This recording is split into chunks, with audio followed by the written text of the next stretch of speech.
जो सरकार हमारी पुरानी पेंशन की बात करेगा वही दिल्ली की सरकार पर राज करेगा, उत्तर प्रदेश सरकार पर राज करेगा। डबल इंजन की सरकार ये जान ले कि हमारा कर्मचारी का आंदोलन पहले नहीं सुनी गई तो आप लोग क्या करेंगे? हमारी लड़ाई संघर्ष जारी रहेगा जब तक पुरानी पेंशन समस्त विभागों।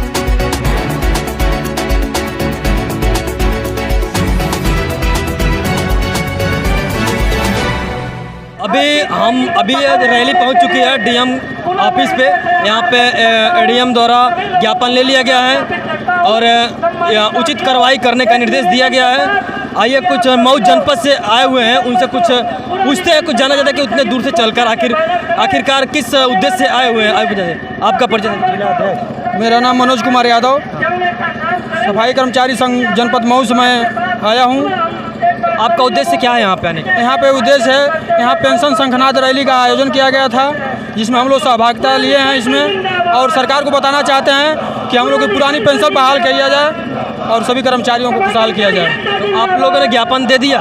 जी हाँ, हम लोगों ने ज्ञापन एडीएम साहब, सिटी साहब को दे दिया जी। तो आश्वासन क्या मिला वहाँ से? आश्वासन मिला है कि उसको जो है कि कल मुख्यमंत्री जी आने वाले हैं जिले में, उसको उठाई जाएगी बात को और आपकी बात को रखा जाएगा। आप लोगों को भरोसा है कि हम लोग की बातें, आप लोग की बातें सुनी जाएंगी? अगर भरोसा है कि हम लोग की मांग मानी जाएगी, अगर नहीं मानी जाती है तो हम लोग 10 तारीख को दिल्ली में अपना पेंशन शंखनाद रैली का आयोजन कर रहे हैं, बहुत विशाल। उसमें हम लोग जो है कि सहभाग करेंगे और जो है कि दिल्ली में सरकार को बताने का कार्य करेंगे। पेंशन बहाली में कौन कौन सा विभाग सम्मिलित है?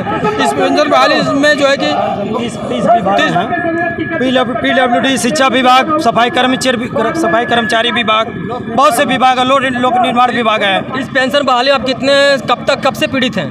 ये 2005 1 अप्रैल 2005 से सब लोग पीड़ित है। जो भी समस्त पूरा भारत के समस्त विभाग के लोग पीड़ित हैं। आवाज़ कब से उठाई जा रही है? ये उठाई तो 1 अप्रैल 2005 से उठाई, मांग की जा रही है, अब तक चल रहा है 2023 तक। अभी तक नहीं सुनी गई? अभी सुनी नहीं गई। उम्मीद लगता है कि 2024 लोकसभा चुनाव से पहले हमारी सरकार अगर चुनाव से पहले नहीं सुनी गई तो आप लोग क्या करेंगे? हमारी लड़ाई संघर्ष जारी रहेगा जब तक पुरानी पेंशन समस्त विभागों के कर्मचारियों का नहीं लागू होगा, तब तक हमारा संघर्ष जारी रहेगा। जैसे हर 5 वर्ष में चुनाव आते रहते हैं, विधायक एक दिन के लिए बनते हैं, मंत्री एक दिन के लिए बनते हैं, उनकी पेंशन शुरू हो जाती है और कर्मचारी 60 साल नौकरी करने के बावजूद पेंशन उनका खत्म कर दिया गया। तो आपके चुनाव में आप लोग क्या सबक देना चाहते हैं? ये जो सरकार है सौतेला व्यवहार कर्मचारियों के साथ कर रही है, इसका जवाब 2024 में समस्त विभाग के कर्मचारी उनको देंगे। वोट का जो है ओपीएस करेंगे तो वोट पड़ेगा, नहीं तो वोट बहिष्कार किया जाएगा। आप देख सकते हैं बहुत एकदम आक्रोश के साथ इनको का कहना पड़ रहा है,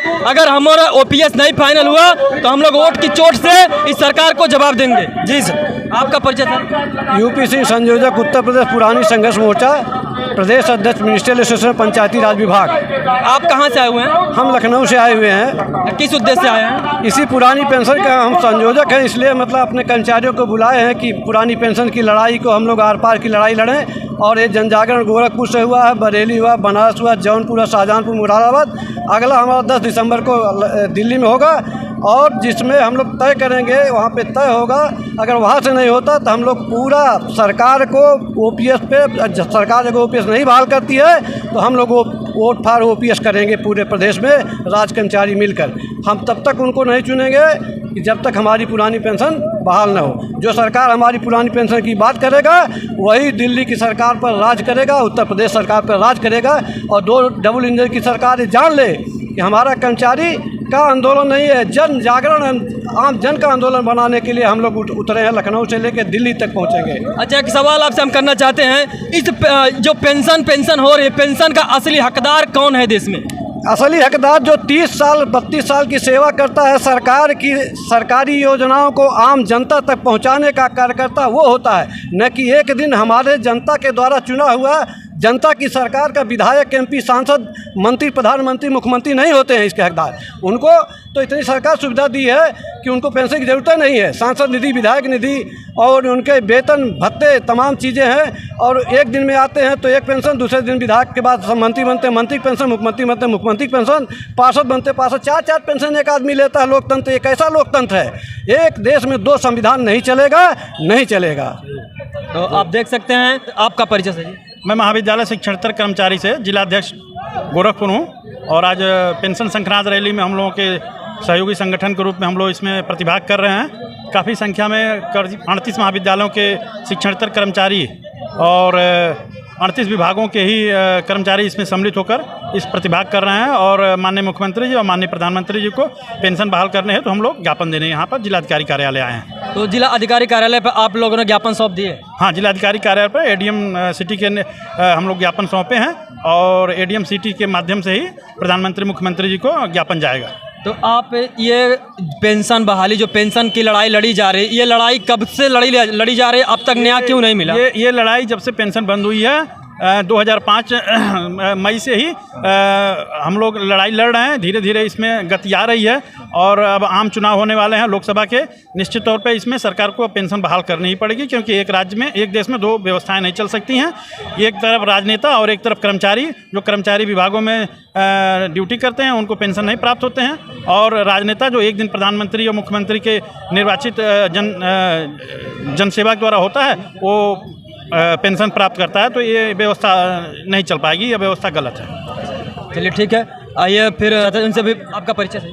आशीष शुक्ला, मंडल अध्यक्ष शिक्षेत्र कर्मचारी परिषद उत्तर प्रदेश। तो आप यहाँ पे किस उद्देश्य से आए हुए हैं? हम लोग के जिलाधिकारी और महोदय के माध्यम से प्रधानमंत्री एवं उत्तर प्रदेश सरकार माननीय योगी जी को ज्ञापन देने के लिए, पुरानी पेंशन की मांग करने के लिए यहाँ उपस्थित हुए हैं, रैली के रूप में, मोटरसाइकिल रैली के रूप में। तो क्या ज्ञापन मिल गया, दे दिया गया? ज्ञापन एडीएम सिटी महोदय उपस्थित थे, उनके माध्यम से माननीय प्रधानमंत्री जी को, माननीय उत्तर प्रदेश सरकार, मुख्यमंत्री जी को ज्ञापन दे दी गई है। ठीक है, आप देख सकते हैं हम लोग डीएम कार्यालय में मौजूद हैं। यहाँ पे ज्ञापन सौंप दिया गया है और फिर आगे